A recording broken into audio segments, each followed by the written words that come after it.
Et c'est là que je mets l'enregistrement que j'avais fait avec ma soeur. Je le fais écouter brièvement. Et je lui dis, croyez-moi, monsieur, j'ai des preuves. Et je vais aller me plaindre chez le directeur si je ne revois pas. C'est exactement la même chose que qu'il m'avait proposé à moi. Sauf que les une fois par mois, autant pour moi qu'ils se voyaient, c'était pas pour coucher ensemble, c'était plutôt pour des pratiques. Hello tout le monde, j'espère que vous allez bien. Moi ça va. Alors je suis tout particulièrement heureuse de vous revoir aujourd'hui parce que je me sens enfin prête à vous raconter cette histoire. Donc comme vous avez vu dans le titre, vous allez savoir comment j'ai failli me faire donner un sacrifice par un vieux sectaire. Pourquoi? Je ne sais pas. Mais comment vous allez le voir? Voilà les gars, sans plus tarder, on va commencer avec la vidéo. Mais n'oubliez pas avant de commencer, vous likez, allez laissez-moi un pouce bleu en l'air. Voilà, merci. Et également, vous allez partager la vidéo pour agrandir la communauté parce que pour vous, c'est la seule façon de me soutenir. Laissez-moi également votre impression en commentaire et dites-moi comment est-ce que vous aurez réagi si vous aviez été à ma place. Alors voilà les gars, ça s'est passé il y a à peu près 3 ans de cela quand je venais d'arriver à la fac.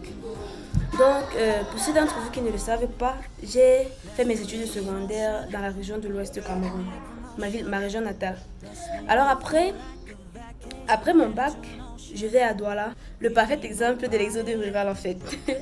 Je vais donc à Douala pour continuer mes études où je m'inscris dans une université privée. Alors j'arrive là-bas tout fraîchement, je vais de sortir du lycée. Pour ceux d'entre vous qui ont vécu cela, vous savez comment l'excitation en fait qu'on ressent lors de nos premiers jours de cours dans une nouvelle école, notamment dans une université. Franchement, c'est assez excitant.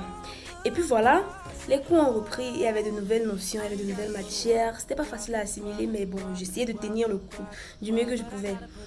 Alors le jour où il a fallu qu'on fasse cours de notre matière principale, le prof il était assez sympa et tout.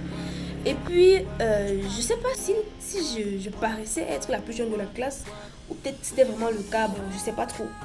Alors le prof il tenait vraiment à ce que ce soit moi qui réponde à certaines questions, il tenait à ce que ce soit moi qui lise des supports de cours et tout. Bon moi ça me posait aucun problème parce que dans ma ville natale j'avais l'habitude d'être au centre de l'attention, on va dire ça comme ça. Donc ça me dérangeait pas plus que ça.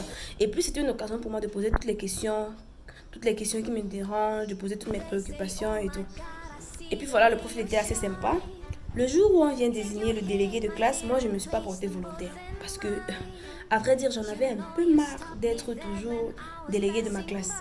Donc j'ai voulu laisser cette responsabilité à quelqu'un d'autre parce que je jugeais que c'était suffisant. Pendant au moins 10 ans d'affilée, dans mes études secondaires et primaires, j'avais été déléguée de ma classe et tout.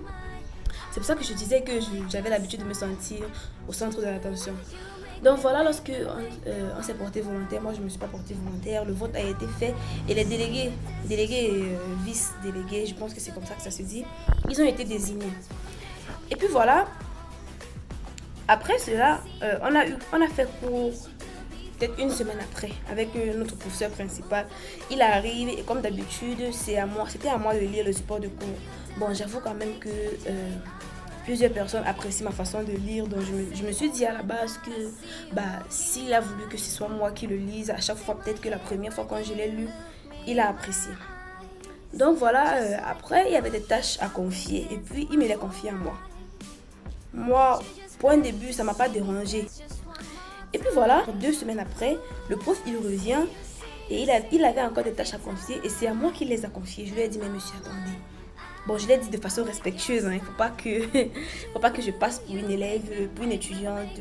Voilà. Je lui ai fait comprendre qu'il est bien le seul professeur qui me confie les tâches à moi, alors que les délégués et vice-délégués ont déjà été désignés. C'était à eux de faire ces tâches, pas à moi. Si j'avais voulu les faire, je me serais portée volontaire. Je lui ai dit, il m'a dit, il est le professeur principal, il décide à qui est-ce qu'il confie cette tâche ou pas. Moi j'ai respecté, j'avais pas envie de me mettre un prof à dos à la rentrée. Mais après, il a voulu qu'on s'échange de contact. Vous voyez, on était dans le groupe de la classe, mais ce jour-là, il a demandé mon contact personnellement. Je le lui ai donné, je trouvais rien de bizarre à ça. À vrai dire, je m'étais jamais fait draguer par quelqu'un d'aussi âgé, donc je me disais que c'était quasi impossible. Déjà que dans ma ville natale, ce genre de choses, on ne retrouvait pas ça. Non, on ne faisait pas ça. C'est quand je suis arrivée à Douala que j'ai connu un certain nombre de choses franchement qu'aujourd'hui je me dis, les mentalités diffèrent vraiment en fonction de la région dans laquelle on se trouve. Donc voilà, le prof il demande mon contact et je le lui donne. Je suis à la maison et puis il m'appelle. Je décroche, je demande qui c'est. Il me dit, c'est ton professeur, donc tu n'as même pas enregistré mon numéro. Je lui dis, mais monsieur, je n'ai pas votre contact. On est peut-être dans le même groupe, mais je ne m'intéresse pas au contact personnel de mes enseignants. Il me dit, enregistre dans mon numéro parce que toi et moi, on va corriger très souvent. J'étais d'abord un peu étonnée, mais je me disais, pour l'instant, je ne trouvais rien d'anormal. Déjà que j'étais assez naïve, il faut le dire. Je sortais d'une ville où les mentalités étaient quasi différentes. Je n'avais presque jamais de petits copains. Et puis j'arrive donc dans une ville dont, en fait, j'étais toute naïve. En fait. J'étais très petite, j'avais eu mon bac très tôt. Donc je ne comprenais rien de ce qu'il pouvait insinuer dans sa façon de me parler ou dans sa façon d'agir envers moi. Il me dit, on va causer très souvent, toi et moi. Moi, j'ai rien trouvé de bizarre à ça. Mais c'est ce dont il parlait avec moi qui était bizarre. Je m'attendais à ce qu'il me demande comment tu trouves le cours, comment est-ce que tu trouves ma façon d'enseigner, est-ce que tu es à l'aise dans ce que je dis, est-ce que tu as des difficultés, Vous voyez quoi? Des trucs dont un professeur a discuté avec son élève. Pas qu'il vienne me demander mes préférences en matière d'homme, qu'il me demande si je suis encore vierge. Parce que oui, il l'a fait, de but en blanc. Il me demande... Tu es vierge pourquoi? Parce que tu n'as pas voulu, parce que tu n'as pas trouvé quelqu'un avec qui le faire. Il me posait des questions franchement gênantes. Je n'arrivais vraiment pas à répondre à toutes ces questions. Je déclinais poliment la question. Et puis il me demande quelles sont tes préférences en matière d'hommes. Tu préfères les hommes âgés, tu préfères les hommes mûrs, est-ce que tu préfères les hommes jeunes ou bien et tout. Il tenait à me rappeler qu'il a 53 ans. Je sais pas pourquoi il insistait autant sur son âge, mais à chaque fois, il me rappelait, j'ai 53 ans. Il le rappelait d'ailleurs à tous ses étudiants. À chaque fois qu'on avait cours, il nous le rappelait. Il avait 53 ans, juste 5 ans de moins que mon père à l'époque. Donc pour moi, je le voyais comme mon père, voire comme mon grand-père. Parce que je suis la dernière de ma famille, je suis assez petite. Si mon grand frère avait eu un enfant, j'aurais pu être sa première fille. Donc je le voyais presque comme mon grand-père. Je le respectais assez, mais sa façon de discuter, sa façon de me poser des questions faisait en sorte que je le respectais de moins en moins. Alors à la prochaine séance de cours, il n'arrêtait pas de faire des insinuations, de faire des rapprochements avec le fait que lui et moi, on cause en privé. Donc à chaque fois qu'il parlait et qu'il disait qu'il a l'habitude de prendre en charge les meilleurs de ses étudiants en privé et tout, il faisait allusion à moi.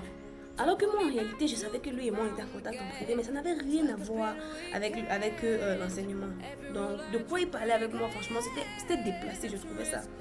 Mais moi, j'avais assez peur de le contrarier parce que je me disais que ça devait me retomber dessus à un moment donné, jusqu'à ce qu'il pousse le bouchon un peu trop loin. Donc voilà, à partir de ce jour-là, je vais dire ça comme ça, il a commencé à faire exprès de laisser ses affaires en salle. Donc, on fait cours peut-être à 30 minutes avant la fin des cours. Il laisse ses affaires juste là sur la table, il s'en va. Et après, il envoie quelqu'un demander que moi, je les ramène dans son bureau. La première fois quand je le lui ai ramené dans le bureau, son bureau était partagé avec un autre collègue à lui. Donc du coup, quand je suis arrivée avec son collègue, je les ai salués, j'ai laissé ses affaires et je suis ressortie. Plus tard dans la journée, il m'appelle, je suis en classe, il me demande, tu as cours? Je lui dis non monsieur, parce que le professeur n'était pas venu effectivement. Et puis il me dit, rejoins-moi dans mon bureau. Je vais dans son bureau, toute naïve et tout. J'arrive, il me demande de m'asseoir, il commence à me dire. Dernièrement, on a causé, mais on n'est pas vraiment arrivé au sujet dont je voulais qu'on parle. Je lui demande, je vous écoute, monsieur. Il me dit, tu sais que je t'aime beaucoup, non? Tu sais que tu es ma petite princesse, non? Et puis quand il parlait, il y a son collègue qui est entré. Il a changé de sujet. Donc, il a commencé à me poser des questions sur le cours, me demander si j'ai lu le support parce qu'il va faire une petite interro surprise et tout. J'ai pas compris. C'est là où j'ai commencé à vraiment soupçonner quelque chose. Et donc, à la prochaine séance de cours, le même scénario se reproduit. Et quand j'arrive à la maison un jour à 23h, il m'appelle. Ce jour-là, j'étais avec ma mère. Il m'appelle, il commence à me demander, tu ne dors pas encore? Je lui dis non. Il me dit, tu peux sortir la nuit? Je lui dis non, monsieur. Il me dit, pourquoi? La mère refuse. Tu es une grande fille. Il commence à me mettre des trucs dans la tête et tout. Il avait pris une certaine habitude de m'appeler à des heures tardives et de vouloir m'inciter à sortir et à désobéir à ma mère. Parce que je lui avais clairement fait comprendre que je suis beaucoup trop jeune pour sortir à une certaine heure et avec certaines personnes. J'avais un couvre-feu. C'était évident vu mon âge.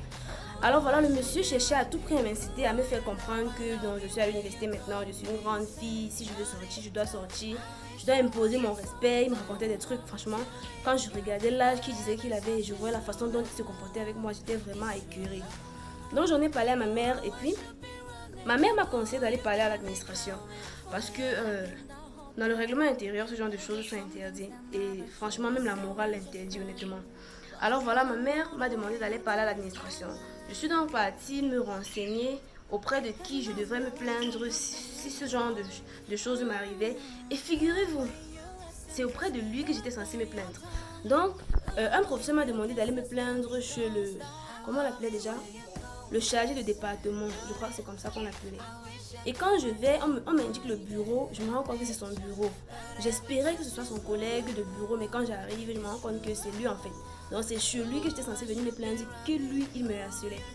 Je ne savais plus quoi faire en réalité. Donc j'ai tout simplement commencé à l'éviter. Ces cours, je n'aimais plus trop y aller. Quand il m'appelait, je décrochais plus son contact, j'avais bloqué et tout. Et puis, la première séquence, le premier semestre, autant pour moi, est passé. J'avais eu une très bonne note pour sa matière, franchement. En plus d'être passionnant, c'était très facile. Bon, après, c'est ce que moi je pense. Donc voilà, après le premier semestre, j'avais eu une très bonne note. J'avais eu 18 sur ma feuille, sur ma copie en fait. Et puis, il restait le moment où on devait afficher les notes dans le babillard pour que chacun soit fixé sur la note finale. Lorsqu'on devait afficher les notes, je vais au babillard, je me rends compte que je n'ai pas eu de notes. Je vérifie plusieurs fois, je me rends compte qu'en sa matière, on m'a attribué aucune note. Et là, je vais le voir au bureau, parce que je l'évitais depuis, je partais peu à ses cours, lorsque j'avais le support de cours, j'apprenais tout simplement à la maison. Donc, il a voulu m'attirer dans son bureau. Quand je remarque donc que je n'ai pas de note, je vais à son bureau. Quand j'arrive devant le bureau, je me rends compte qu'en réalité, je suis en train de tomber dans son piège.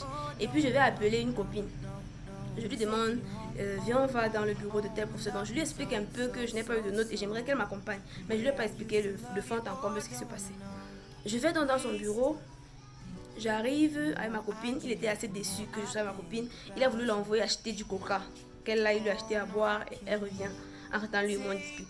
Je lui ai dit non, si elle va, je vais avec elle. Elle a dit partez, alors sortez de mon bureau. Donc, il s'est pris la tête, il nous a chassés. C'est comme ça qu'à ce semestre, je n'ai pas eu de notes en cette matière.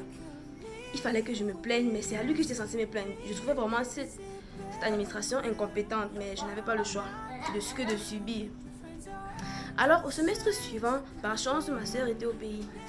On passait la journée ensemble à la maison et puis mon téléphone a sonné. C'était un numéro inconnu, bien évidemment. Je décroche et puis il se met à me parler. Il me dit, tu as bloqué mon numéro, n'est-ce pas? Dès que j'ai ton numéro, je peux t'appeler avec d'autres numéros. Je te propose un truc comme ça là et toi tu refuses. Tu me questionnes de fille, commence à me parler, me parle. Après il me demande, il ne veut même rien de sérieux. Il veut juste que lui et moi. Bon, avant ça, vous voyez, avant ça, quand il a appelé, ma soeur demandé c'est qui. Je lui ai un peu expliqué brièvement. Elle a dit, lance l'enregistreur. Je lui ai dit, mon téléphone n'enregistre pas. Elle a directement lancé l'enregistreur sur son téléphone. J'ai mis le haut-parleur. Et là, il commence à me dire, je te propose un truc comme ça et toi, tu refuses. Je veux juste que toi et moi, on va même rien faire. On va juste se voir une fois par mois. Et chaque semaine, je vais te donner 20 000 comme argent de poche. Tu imagines un peu une fille de ton âge avec 20 000 comme argent de poche. Il commence un peu à, à essayer de me convaincre en fait. Et puis moi, je répondais juste parce que j'étais en train d'enregistrer. Donc j'avais mis l'enregistreur, j'étais en train d'enregistrer. Je lui ai dit, mais monsieur, vous ne m'avez même pas donné de notes au semestre passé et tout. Il me dit, mais tu refuses toi aussi, tu penses que je ne vais pas te punir. Tu refuses un truc comme ça, là, tu penses que j'allais donner la note. Il commence à sortir les trucs. Et puis moi, je l'ai incité à parler parce que je savais que j'étais en train d'enregistrer. Le semestre d'après, le même scénario se reproduit. Je compose et je ne vois pas ma note au babillard. Cette fois, je suis allée dans son bureau toute seule. Je lui ai dit, mais monsieur, ce semestre non plus, je n'ai pas vu ma note. C'est la matière de base et franchement, le fait que je n'ai pas de note, ça me ralentit. Ça me ralentit dans mes autres notes. Il me répète la même chose qu'il avait dit précédemment.